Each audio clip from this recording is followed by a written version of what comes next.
अस्सलाम वालेकुम, बिस्मिल्लाहिर्रहमानिर्रहीम। दारा एजुकेशन में आज हम एक नई सीरीज का आगाज करने जा रहे हैं, वो है एसक्यूएल सर्वर। और इसका हम सेशन नंबर 1 देखेंगे।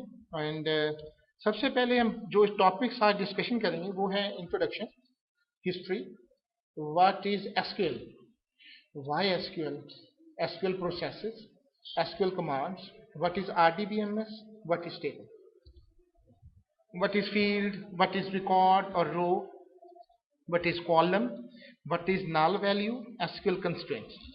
ये वो वाली मेन चीजें हैं कि जब आप किसी जगह पे इंटरव्यू देने भी जाते हैं तो वो आपसे यही पूछते हैं। जैसे दो तरह के डेटाबेसेस हैं, माई एसक्यूएल और एसक्यूएल सर्वर। वो आपसे पूछेंगे जी वाई एसक्यूएल सर्वर, क्यों एसक्यूएल सर्वर की जरूरत है, हमें एसक्यूएल जरूरत क्यों है। ये सब चीजों की अंडरस्टैंडिंग ये पहला बुनियादी इनिशिएटिव है कि आप पढ़ने के जा रहे हैं।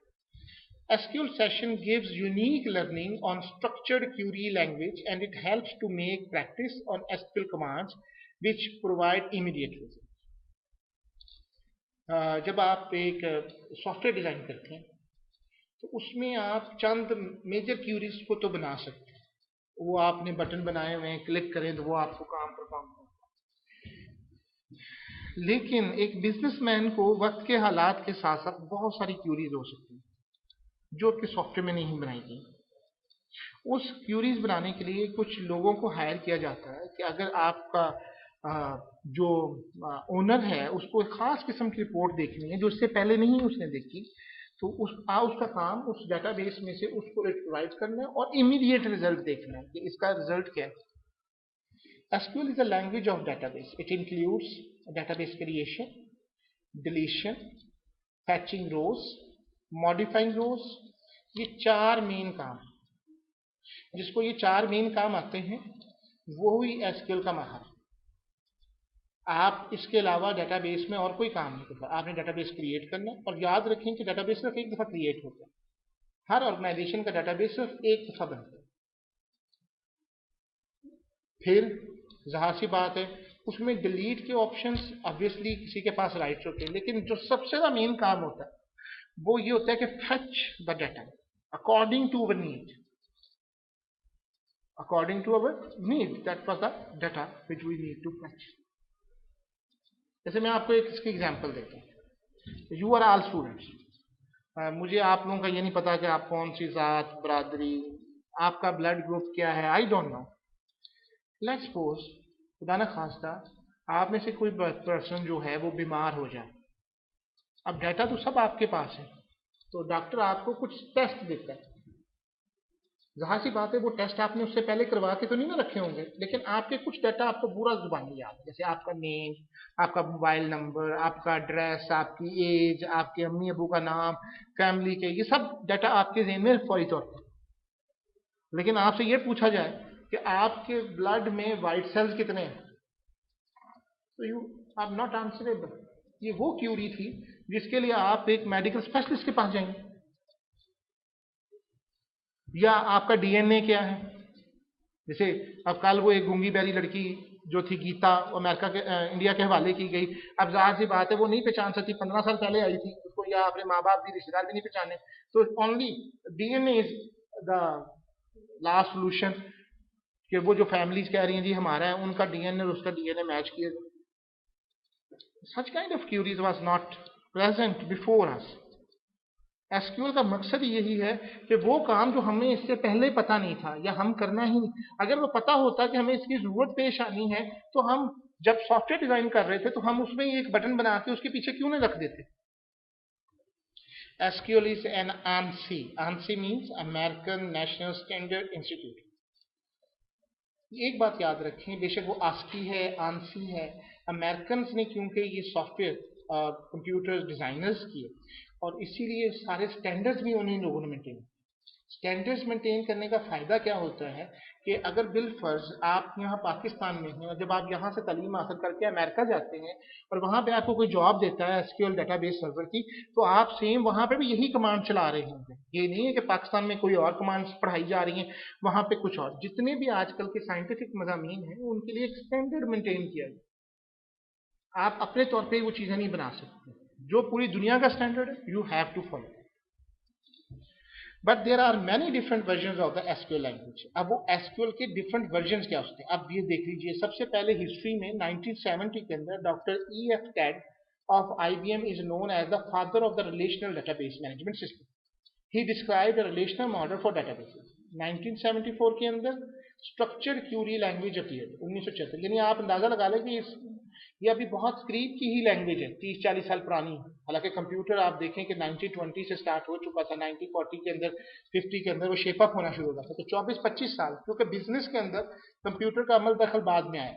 1978 IBM work to develop Codd's idea and release a product name system. 1986 IBM developed the first prototype of relational database and standardized by ANSI. पहला प्रोटोटाइप होता है कि आपने एक डिजाइन बनाया जिसको अभी तक आपने इंप्लीमेंट नहीं किया। जैसे फॉर एग्जांपल आप एक स्केच बनाते हैं, जैसे डिजाइनर्स एक कपड़े का स्केच बनाते हैं, अभी वो कपड़ा बना नहीं होता। आजकल तो स्केच मॉडलिंग कंप्यूटर के ऊपर आ रही है ना, कि आप देख लेते हैं कि आपके ऊपर क्या सूट करता है। इवन कई ऐसी वेबसाइट्स आ चुकी हैं जहां पे आप अपनी पिक्चर वहां पे लगा के उसमें कपड़े डाल के देखते हैं कि ये आपके ऊपर कैसे लगेंगे, सूट करेंगे कि नहीं करेंगे। Such kind of creations.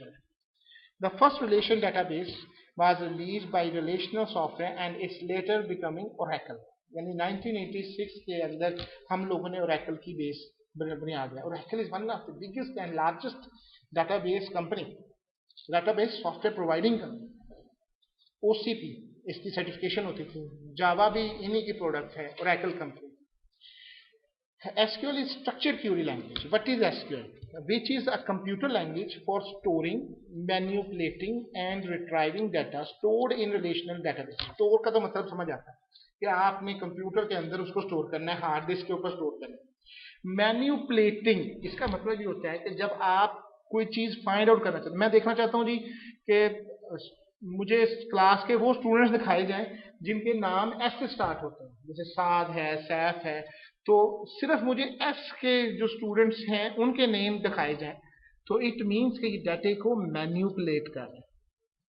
या मैं देखना चाहता हूं कि एस के हों और जेंडर उनका मेल हो, हालांकि सायरा भी एस से स्टार्ट हो रहा है, सायरा, साइमा, साद, लेकिन अब मैंने जेंडर की तशरीह लगा दी कि जेंडर मेल होना चाहिए, तो आप वो दोनों चीजों को चेक करेगा। मैन्युपुलेशन, आप एक चीज को दूसरे चीज के नजरिए से देख रहे हो।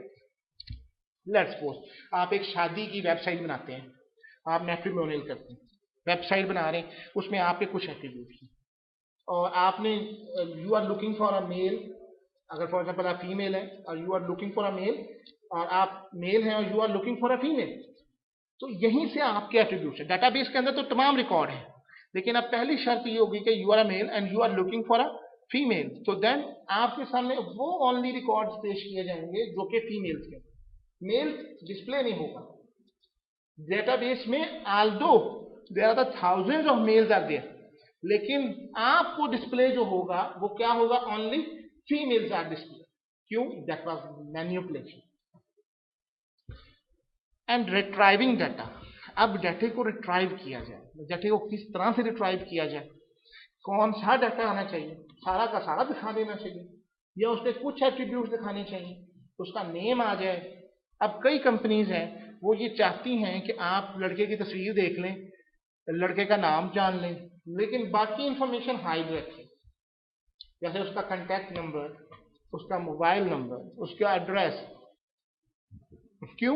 कि जब तक वो आपकी कंपनी को पे नहीं करता या रजिस्टर्ड नहीं करता तो वेबसाइट का तो फायदा कोई नहीं, अर्निंग है ना, रिश्ते कराने वाले भी तो पैसे लेते हैं ना, तो वो अपनी इंफॉर्मेशन से उस वक्त बकाया शो करवाए जब वो आपके पास रजिस्टर्ड हो जाए और आपको पे ऑफ कर दे।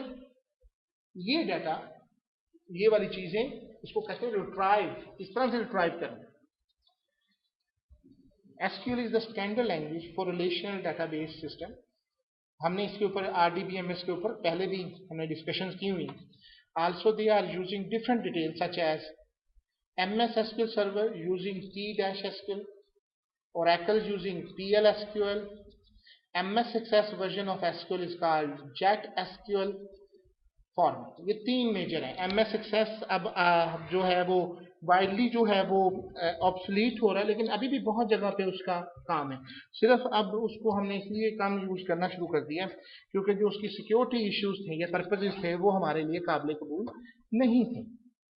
लेकिन ओरेकल, एसक्यूएल सर्वर और माई एसक्यूएल अपनी जगह पे बहुत बुनियादी तौर पे हमें करते हैं। All relational database manager system like, अब वो कौन कौन से हैं जी देख लीजिए। ये वो मेजर हैं जो अभी तक हम लोगों ने बनाए। एक उनमें से माई एसक्यूएल है, एमएस एक्सेस है, ओरेकल है, साइबेस है, इन्फॉर्मिक्स है, पोस्टग्रेस है एंड एसक्यूएल सर्वर। कई इनमें से ऑब्सोलीट हो चुके हैं लेकिन अपनी जगह के ऊपर अहमियत है। अब याद रखिए कि अगर किसी कंपनी ने अपना डेटाबेस पोस्टग्रेस में बनाया हुआ था तो उसको उसी कंपनी के डेटाबेस के बंदे ही चाहिए। Use SQL as standard database language, अब इतने सारे डेटाबेस होने के बाद हमें एक स्टैंडर्ड लैंग्वेज बनानी पड़ी जो कि इन सब के ऊपर इंप्लीमेंट हो सके। यानी आप ओरेकल में काम कर रहे हैं तब भी यही आप लिखेंगे सिलेक्ट स्टैटिक फ्रॉम टेबल, आप माई एसक्यूएल में बैठे हुए हैं तब भी यही लिखेंगे सिलेक्ट स्टैटिक फ्रॉम टेबल, आप माई एसक्यूएल सर्वर में बैठे हुए हैं तब भी यही लिखेंगे select static from table. It means कि एक स्टैंडर्ड हमने बना दिया जिसको हर एक डेटाबेस जो सिस्टम है वो इसको फॉलो करता है। वाई एसक्यूएल, अब ये एक चीज है, allow user to access data in relational database management system. आपसे भी कोई क्वेश्चन पूछ रहे जी हम एसक्यूएल क्यों यूज करें, तो उसका पहला तो ये है कि access data in relational database system, allow user to describe the data, allow user to define the data in the database and manipulate the data, allow to embed within other languages using SQL modules, libraries and pre-compiler। आप इसको visual C sharp में भी कर सकते हैं, ASP.NET में भी कर सकते हैं, C++ में भी कर सकते हैं। मुख्तलिफ लैंग्वेजेस में आप उनकी लाइब्रेरीज को एम्बेड करके आप ये काम परफॉर्म कर सकते हैं। Allow user to create and drop databases and tables, आपको पता है कि आप कहीं से भी आप डेटाबेस को ना सिर्फ डिलीट कर सकते हैं बल्कि टेबल्स को ऐड कर सकते हैं। Allow user to create view, stored procedure, function in a database, allow user to set permission on table, procedures and views, these are the main points. अब आते हैं जी एसक्यूएल प्रोसेस की तरफ। When you are executing an SQL command for any RDBMS, जब भी आप कोई SQL की कमांड बनाते हैं for RDBMS, the system determine the best way to carry out your request and SQL engine figure out how to interpret the task। तो इसका SQL का एक इंजन होता है जो ये देखता है कि आपकी कमांड को किस तरीके से डेवलप करना है, किस तरीके से फॉलो करना है, किस तरीके से ऑर्गेनाइज करना है। There are various components included in the process. These components are query dispatcher, optimization engines, classic query engine and SQL query engine etc. सिर्फ एक कंपोनेंट है, क्यूरी बिल्डर भी है। आपने देखा, अभी हम इसको अब दिखाते हैं, मैंने आपको दोनों तरीके बता चुके हैं कि टेबल किस तरह से बनाना है, एक डिजाइन व्यू में बनाना है बिल्डर के तहत और एक आप क्यूरी के तहत बनाते हैं। तो ये दोनों डिफरेंट चीजें हैं लेकिन काम तो एक परफॉर्म करते हैं। Classic query engine handle all non-SQL queries, but SQL query engine won't handle logical files. Following is a sample. अब इसको थोड़ा समझेंगे कि ये आपका डेटाबेस किस तरह से परफॉर्म करता है। ये वो जगह है फिजिकल डेटाबेस जहां पे आपका एक्चुअल डेटाबेस जो है वो स्टोर हुआ आपकी हार्ड में। और पहले दिन से एक बात हमने इसके ऊपर बहुत कंफर्म भी कर रहे हैं कि computer can understand only one thing, 0 या 1, ट्रू या फॉल्स। तो जो डेटाबेस आपका हार्ड डिस्क के ऊपर स्टोर होगा that was stored in the form of the 0। उसके ऊपर एक होगा डीबीएमएस इंजन जिसका काम क्या होगा, file manager plus transaction manager, दोनों को हैंडल करना डीबीएमएस मैनेजर। फाइल से क्या बना दे, हर टेबल जब आप बनाते हैं, एक आपने यूजर की टेबल बनाई है, एक आपने कस्टमर की टेबल बनाई है, एक सेल की टेबल बनाई है, फॉर एग्जाम्पल एक स्टूडेंट की टेबल बनाई है, टीचर की टेबल बनाई है, आपने एक मार्क कोर्सेज की टेबल बनाई है। ये सारी टेबल्स अलग अलग फाइलों की सूरत में डेटाबेस में जमा होती है। तो उसको हैंडल करने के लिए एक फाइल मैनेजर की जरूरत होती है और एक ट्रांजैक्शन मैनेजर। ट्रांजैक्शन से मुराद होती है जब आप कोई काम परफॉर्म करते हैं एक वक्त में एक चीज होती है तो अमूमन तौर पे उसको ट्रांजैक्शन कहा जाता है। उसके ऊपर एक सिस्टम होता है जिसको हम कहते हैं क्यूरी लैंग्वेज प्रोसेसर। प्रोसेसर पहले दिन में आपको कहा था, एक होता है इंटरप्रेटर जो लाइन बाय लाइन पढ़ता है, और एक होता है प्रोसेस करता है, उसका मतलब समझता है। पार्सर प्लस ऑप्टिमाइजर, ये दोनों मिल के आपका क्या बनाते हैं, क्यूरी लैंग्वेज। आप जब क्यूरी लिखते हैं सिलेक्ट स्टैटिक फ्रॉम, अगर आपकी क्यूरी गलत हो तो वो नीचे रेड लाइन दे देता है ना, ये पार्सर की वजह से आता है। ऑप्टिमाइजर और पार्सर वो आपको बताता है कि आपकी क्यूरी जो लिख रहे हैं वो गलत है, और जब आप उसको एग्जीक्यूट करते हैं तो वो आपका क्यूरी लैंग्वेज प्रोसेसर इसके बीच में आ जाए, और वो सबसे ऊपर आपकी क्यूरी होती है जिसके तहत आप इसको काम परफॉर्म करते हैं।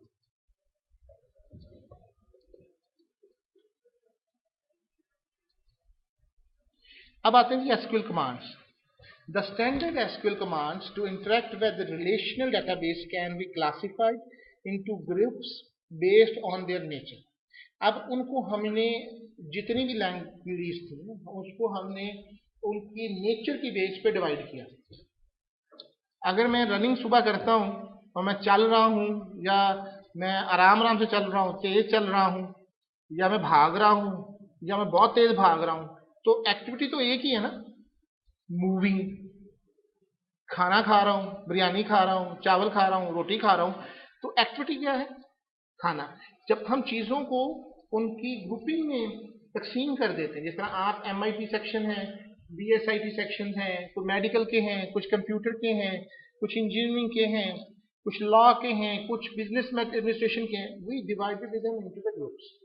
वाई वो डिवाइडेड इनटू द ग्रुप्स, जब तक हम चीज़ों को डिवाइड नहीं करते ग्रुप्स की सूरत में, हमें उनको संभालना और उसको समझना और उनके मुताबिक काम करना वाज क्वाइट डिफिकल्ट। तो हमने इस पूरे प्रोसेस को इस तरह से एक मैंने डिस्प्ले करवाया है, यानी ये आपके ग्रुप ये काम तो सबसे पहले क्रिएट करेंगे। क्रिएट डेटाबेस है, क्रिएट टेबल है, क्रिएट प्रोसीजर है, ये सब क्रिएट है। जब तक चीज क्रिएट नहीं होगी, ना उसमें इंसर्ट होगा, ना उसमें सिलेक्ट होगा, ना उसमें अपडेट होगा, ना उसमें डिलीट होगा। तो सबसे पहले आपको क्या चीज करना है, क्रिएट। क्रिएट के बाद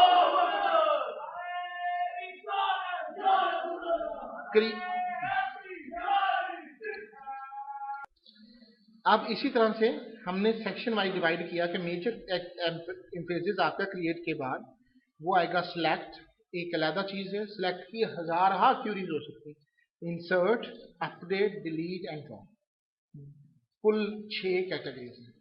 आपको अगर इन 6 कैटेगरीज पे कमांड हासिल हो जाती है तो मेक इट श्योर कि आप दुनिया के हर डेटाबेस को हैंडल कर सकते हैं। और अगर आपको ये 6 क्यूरीज नहीं आती, 6 ग्रुप्स की क्यूरीज नहीं आती, तो ना आप डेटाबेस आगे कुछ काम कर सकते हैं। और मैं आपको पहले दिन से बता रहा हूँ कि अब ये वो ज़माना नहीं है कि हमें कंप्यूटर साइंटिस्ट की ज़रूरत इसलिए है कि कोई साइंटिफिक काम करना है, कोई चांद पे जाने वाले आपने कोई फ्लाई मुहिम तैयार करनी। We use the computers because the business man need it. अब हमें बिजनेस को संभालना, ऑर्गेनाइज करना, फास्टर करना, तो उसके लिए आपको डेटाबेसेस बनाने, उस पर काम करना। Database management system is most important. आपके फाइनल प्रोजेक्ट्स, आपकी चीज़ें, हर चीज़ के पीछे डेटाबेस में आना ही आना। फिर आप उस वक्त आप लोगों ने ये कहा कि जी हमने डेटाबेस सही तरीके से नहीं पढ़ा, तो ये रिकॉर्डिंग सारी मेरे पास मौजूद है, अल्हम्दुलिल्लाह मैं आपको ज़रूर दिखा सकता हूँ कि आपको पढ़ाया गया। और मेरा नहीं ख्याल कि मेरे स्टूडेंट्स इस तरह से ही बात करते हैं, अगर उन्होंने सही तरह से क्लासेज और चीज़ों की है, ब्लेम गेम नहीं करते। अब सबसे पहले हम आते हैं DDL, डाटा डेफिनेशन लैंग्वेज। अब इनको भी हमने मेजर हिस्सों में तकसीम किया। एक है DDL, डाटा डेफिनेशन लैंग्वेज। ये इसलिए भी है कि आप अमूमन तौर पे, एक होगी DML, डाटा मैनिपुलेशन लैंग्वेज। और याद रखें कि जब आप किसी जगह पे जाते हैं इंटरव्यूज के लिए, वो आपसे पूछ रहे हैं आपने DDL किया। अब वो कभी नहीं आपसे पूछेंगे कि SQL सर्वर में आपने ये कमांड्स की हुई, वो आपसे कहेंगे आपको DDL आती है। अब इस तरह के एप्लीकेशन आप पूछेंगे सर ये क्या होता है, तो आप खुद अपने लिए गड़ा खोद रहे हैं। इसका मतलब है कि आपको बेसिक्स नहीं आती हैं। ये पहले दिन की बेसिक्स आपको बताई जा रही है। DDL के अंदर 3 मेन कमांड्स हैं, create, alter and drop. Create a new table, a view of a table or other objects in a database. Alter, modify an existing database object, यानी आपने एक टेबल बना ली, बाद में पता चला नहीं जी गलत हो गया, इसको मैंने बिग इंटीजर लेना था, इसको मैंने कैरेक्टर लेना था, या बिग इंटीजर में कन्वर्ट हो गया, अब इसको अल्टर कैसे करेंगे, we know it, but sometime मैं आपको नहीं बता रहा होता। उसकी वजह ये है कि मैं नहीं चाहता कि आप डायरेक्ट जंप लगा के आप लास्ट सीढ़ी के ऊपर पैर रखें। आप वन बाई वन चलेगा, आप आहिस्ता आहिस्ता मैनिपुलेट करेंगे, आप चीज़ों को एक्सप्लेन करेंगे। Drop deletes an entire table, view of a table और other object in the database. दूसरी है जी लैंग्वेज जिसको हम कहते हैं कि डीएमएल, डाटा मैनिपुलेशन लैंग्वेज। इसके अंदर जो मेन कमांड है वो है insert, update and delete, create a record, modify the records, delete the record. यानी अगर आपने किसी टेबल में से डिलीट करना है तो ड्रॉप की कमांड आप वहां नहीं लगाएंगे, ड्रॉप टेबल करेगा या ड्रॉप डेटाबेस करेगा।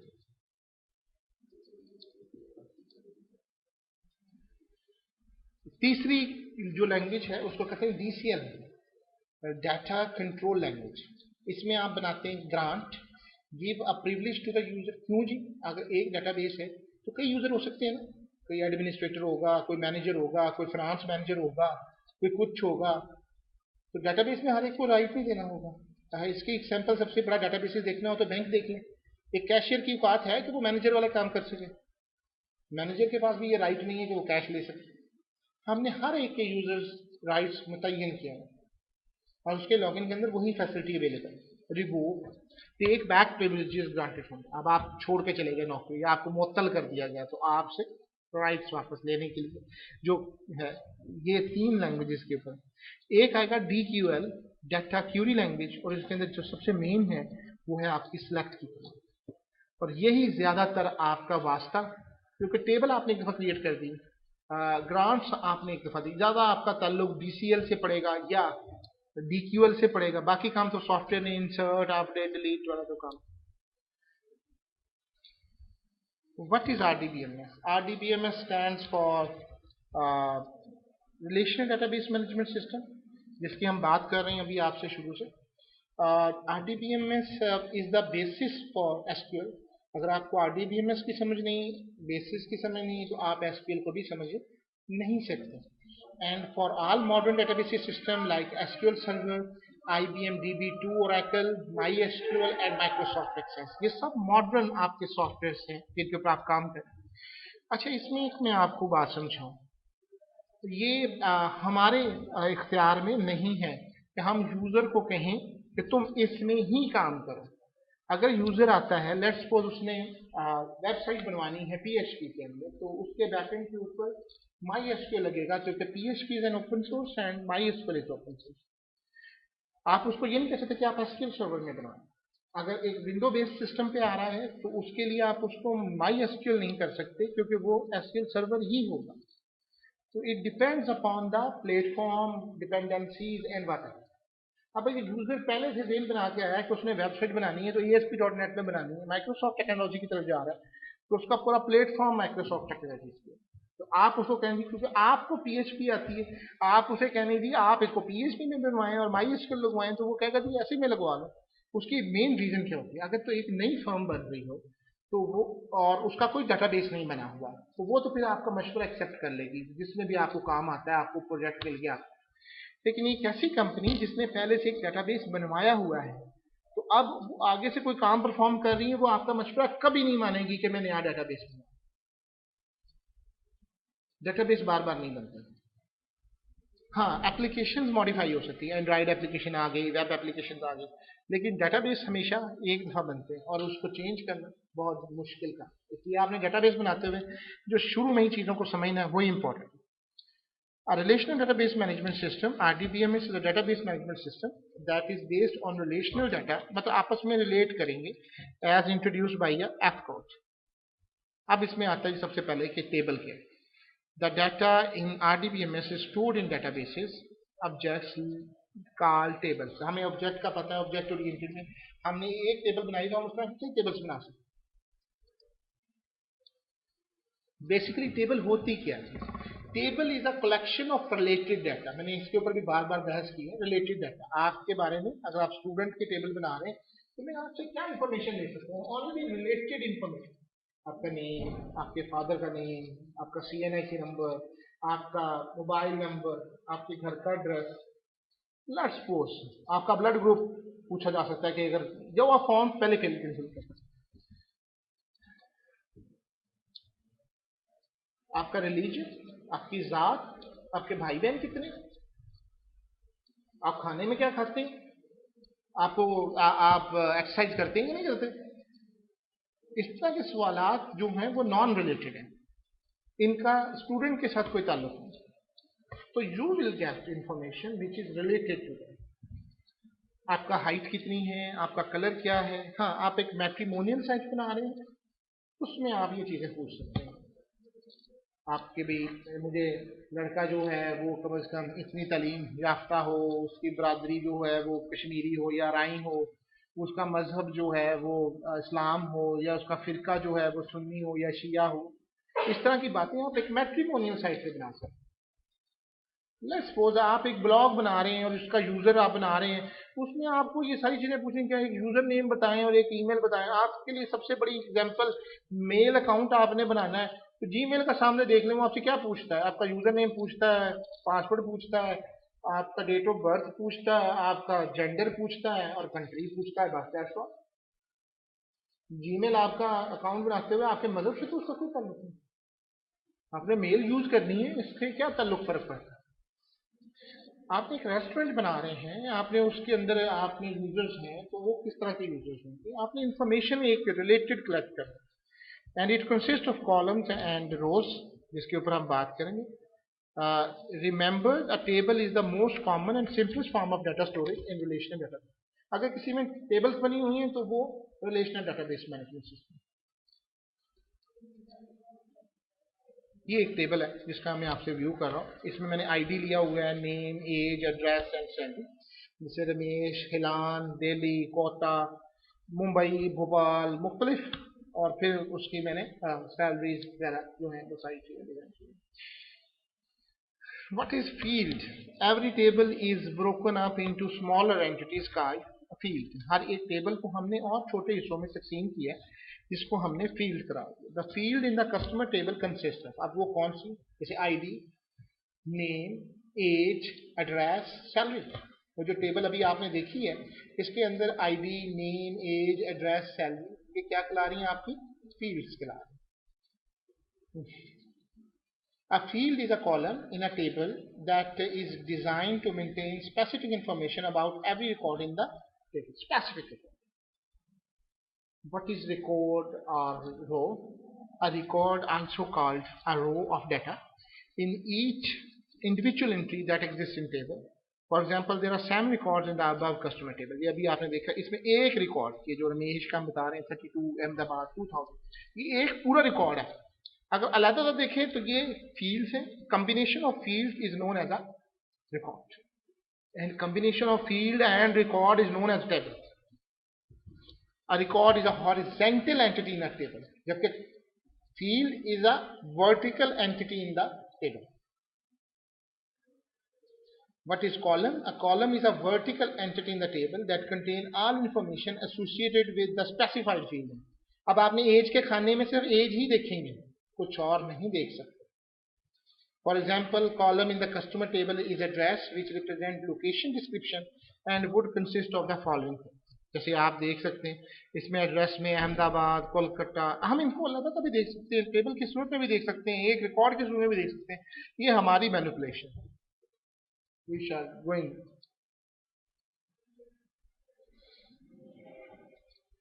वट इज नल वैल्यू, ये एक इंपॉर्टेंट बात आपने याद रखनी है। नल का वैल्यू मतलब ये कभी भी नहीं होता कि अब इसके अंदर रिकॉर्ड नहीं, मतलब स्पेस है या खाली है। अब null value in table is the value in a field that appears to be blank, खाली छोड़ी हुई। Which means a field with null value is the field with no value. इसका मतलब नल का ये नहीं कि इसमें स्पेस है या आप खाली जगह छोड़ दें, इसका मतलब है कि अभी इसको कोई वैल्यू असाइन नहीं की गई। It is very important to understand that a null value is different than a zero value, क्योंकि जीरो भी बेसिकली एक करेक्टर है। तो आप जीरो डाल दें या ब्लैंक स्पेस डाल दें, वो भी एक करेक्टर है। तो इसका मतलब यही है, लेकिन नल का मतलब है कि यहाँ पे कोई वैल्यू अभी असाइन नहीं है। A field with a null value is one that has been left blank during record session. मिसाल के तौर पे आपके पास एक एम्प्लॉय आता है या स्टूडेंट आता है, लेट्स सपोज आप एडमिशन लेने के लिए, उसमें एक खाना दिया हुआ है ईमेल का। यूजर का स्टूडेंट कहता है जी मेरा तो ईमेल बना ही नहीं रहा है। इट्स क्वाइट पॉसिबल ना, क्वाइट पॉसिबल। आप उसको नल छोड़ सकते हैं, ये ठीक है, हमने खाने वो खाली छोड़ देते हैं। ये नहीं करेगा वो फॉर्म के ऊपर लकीर मार देगा, ऐसे कांटा था, कांटा मत लग गया तो इसका मतलब है कि दोबारा इसमें ईमेल आ ही नहीं सकता। फॉर्म की बात कर रहा हूँ, रिटन फॉर्म की बात कर रहा हूँ। वो या ये आपसे कहता है जी मेरे पास अभी नहीं है, मैं आपको बाद में आके बना के कल तक मैं आपको दे दूंगा, तो वो हम खाना नल कर देते हैं, मतलब खाली छोड़ देते हैं। कल को कोई यूजर आता है कहता है ये मेरा ईमेल है, आप उसी जगह पे उसको प्लेस करें।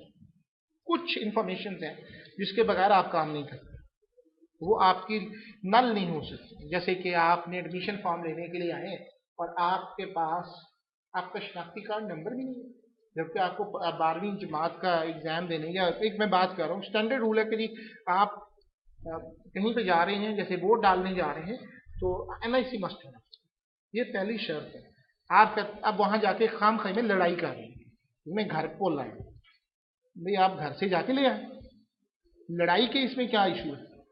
मैं इसमें आपको ये समझाना चाह रहा हूँ। जैसे फॉर एग्जाम्पल पाकिस्तान में कानून है कि जब आप NIC बनाने जाते हैं तो शनाख्ती कार्ड जब आपका बन रहा होता है, पहली दफ़ा बन रहा है, तो उसमें माँ बाप के खाने में बाप का नाम लाजमन है। एम आई राइट और रॉन्ग? अगर कोई कहता है जी मेरा तो पे वो नहीं है, तो उसका शनाख्ती कार्ड कैसे बने? मैं आपके सामने एक सिनेरियो रख रहा हूँ। अब अगर उस फील्ड को मस्ट करार दे दिया गया और पूरे डेटाबेस के अंदर वो है, तो जो डाटा एंट्री करने वाला है वो कुछ नहीं कर सकता। आप बेशक रोएं चिल्लाएं, मैं इसकी मिसाल इसलिए दे रहा हूँ कि कुछ अर्सा पहले पाकिस्तान में ये प्रॉब्लम राइज हुई कि ईदी होम के कुछ बच्चे, जाहिर सी बात है जिनके पेरेंट्स का नहीं पता, वो मैट्रिक तक पढ़ते रहे, मेरे ख्याल FSC में NIC की जरूरत होती है, BSc में होता है, FSC तक वो पढ़ते रहे। अब जब उन्होंने BSc के एग्जाम देने लगे, जब एग्जाम सर पे भी आ गए तो पता चला जी कि उनका NIC चाहिए। वो NIC बनवाने के लिए जब NIC वालों ने उनसे पूछा कि आपके फादर NIC बने, जाहिर सी बात है दे आर दो children which are discarded by their parents, they no one knows that उनके फादर का NIC, जब उनको अपने बाप पे ही पता तो उनका NIC। ये एग्जिस्ट तो करते हैं ना माशरे के अंदर। अब ये सिनेरियो पहले नहीं सोचा गया था, इसलिए डेटाबेस के अंदर ये लाजमन रखा गया कि बाप का नाम चाहिए। अब उसमें वो इशू बन गया, वो रोने बीटने लग पड़े। अब वो जो डाटा एंट्री ऑपरेटर करने वाले बेचारे नादरा के ऑफिस में बैठे हैं, वो क्या कर सकते हैं? They can't do that anything. वो उनका NIC नहीं बना सकते, क्योंकि NIC बनना है कंप्यूटराइज बनना है, और कंप्यूटराइज बनने के लिए वो उस फील्ड में खाना चाहिए, और कंप्यूटर के एहसास नहीं होते। आपने अगर इस तरह की कुछ सिचुएशन करनी है, आप लॉ पास करें, लॉ पास करके आप इंस्ट्रक्ट करें, डाटाबेस वाले उसके अंदर मॉडिफाई करेंगे, ऑप्शन रखेंगे कि इस तरह की कुछ सिचुएशन हो जाए, फिर क्या, that was a huge one.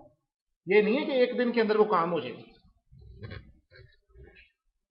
लेकिन ये सिनेरियोज, क्योंकि हम भी एक ह्यूमन बीइंग्स हैं और हम अपनी ज़रूरतें, हमें बाज आने वाली ज़रूरतों का पता होता है जो हम एक्सपीरियंस से लेते हैं, लेकिन बाज ऐसे हालात होते हैं जिनका हमें बिल्कुल अंदाजा नहीं होता, हम उनके बारे में कैसे कर सकते हैं? आ फील्ड विद नल वैल्यू। मैं ये डिस्कशन आपको इसलिए कर रहा हूँ कि हमें जिन चीज, हम ये समझते हैं कि अगर ये यूजर नहीं भी बताएगा तो क्या फर्क पड़ता है। एक जमाना था कि मोबाइल नंबर नहीं होते थे लोगों के पास, तो मोबाइल नंबर का खाना अमूमन नल छोड़ा जाता था, फील्ड डाली जाती थी। लेकिन अगर आप एक वारिद कंपनी या दूसरे में हम जाएं तो उसमें मोबाइल नंबर ही तो सबसे इंपॉर्टेंट है, वो नल कैसे छोड़ा जा सकता है? आपका नाम नल नहीं छोड़ा जा सकता, आपका NIC नल नहीं छोड़ा जा सकता। अब तो और ज्यादा वेरिफिकेशन हो, इसका तजर्बा आप सब लोगों ने किया। बायोमेट्रिक निज़ाम नहीं था तो हर एक पागलों की तरह सिमें लेता था, एक एक बंदे के पास सिमें होती थी, वो बम डिस्पोर्ट्स में मुजरमाना कार्रवाइयों में इस्तेमाल होती थी। हुकूमत को एहसास हुआ, और इतना सा तजर्बा सोच लें कि अगर ये गलती शुरू में संभाली जा सकती थी, तो जब आप जाते हैं, आप कोई मसला नहीं है, आप जाते हैं अपना देते हैं, वहां उन्होंने थंब का लगाया होता है, थंब लगाते हैं, वो रिकॉर्ड आपके कंप्यूटर में चला जाता है, कोई परेशानी की बात नहीं, 5 सेकंड के अंदर आप एक सिम लेंगे।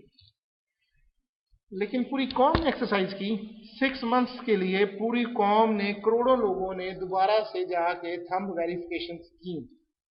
आप सबके सामने थी ना, लाइनें लग गई, जगह जगह जाके थंब वेरिफिकेशन हो रही। क्यों?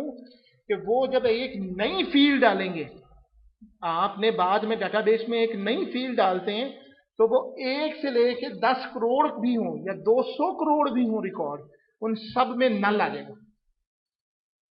तो नल का मतलब ये है कि अब आपने वहां अंगूठा लगा के उसको अपडेट करना है, अपडेट अपडेट अपडेट, हर एक रिकॉर्ड को हमने 1 बाय 1 अपडेट करना है। इसलिए आप देखते होंगे कि सिस्टम जो है वो हैंग हो जाते, वो सिस्टम उसको बायोमेट्रिक रीड नहीं कर पाता था, लोग लड़ाइयां कर रहे थे कि मेरा ही अंगूठा जी, इसो क्या अब मैचिंग नहीं हो पा रही। आपने उस वक्त अंगूठा लगाया, आपके हाथ पे ग्रीस थी, कंप्यूटर में नादरा के सिस्टम में और अंगूठा आ रहा है, आपकी रीडिंग, क्योंकि कंप्यूटर इज प्रोसेसिंग, उसकी कितनी भी पावर हो बट है तो मशीन। जब पूरे पाकिस्तान से लाखों हजारों लोग उसको एक्सेस करेंगे, उसकी रीडिंग्स होंगी, तो ज़ाहिर है सर्वर से डाटा आना जाना इट्स इशू। सो पहले डेटाबेस बन जाए वो बेहतर होता है, बाद में बने वो बहुत प्रॉब्लम है।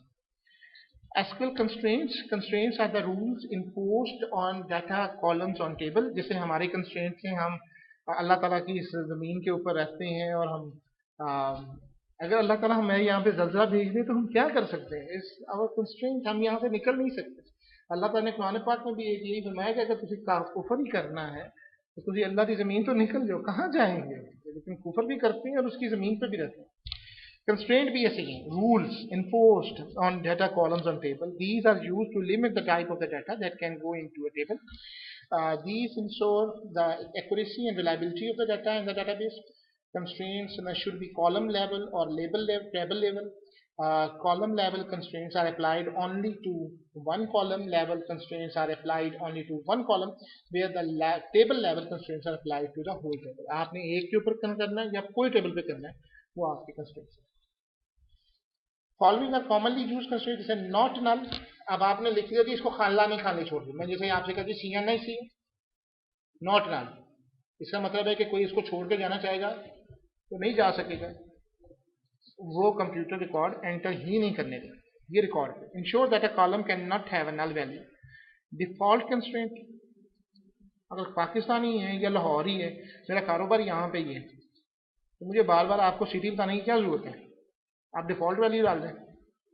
Provide a default value for a column when none is specified, अगर किसी ने नहीं दिखाई, अगर बता दिया तो फिर वो वैल्यू रखें, अगर नहीं है। Unique constraint ensure that all values in a column is different, जैसे कि आप जीमेल देखते हैं तो एक दफ़ा ईमेल बन गया आप लोगों का किसी का, तो उस नाम से दोबारा ईमेल नहीं बन सकता, इस बिकॉज कि वो unique constraint. SQL constraints following are commonly used constraint on the tables, लगाते हैं हम, जैसे primary key uniquely identify each row record in a database table, foreign key uniquely identify a row record in any other database tables, and in the last SQL constraint वो है check constraint। Check constraint ensure that all values in a common column satisfy certain conditions. Index used to create and retrieve data from the database very quickly. This is the end of the today's lecture. Thank you very much.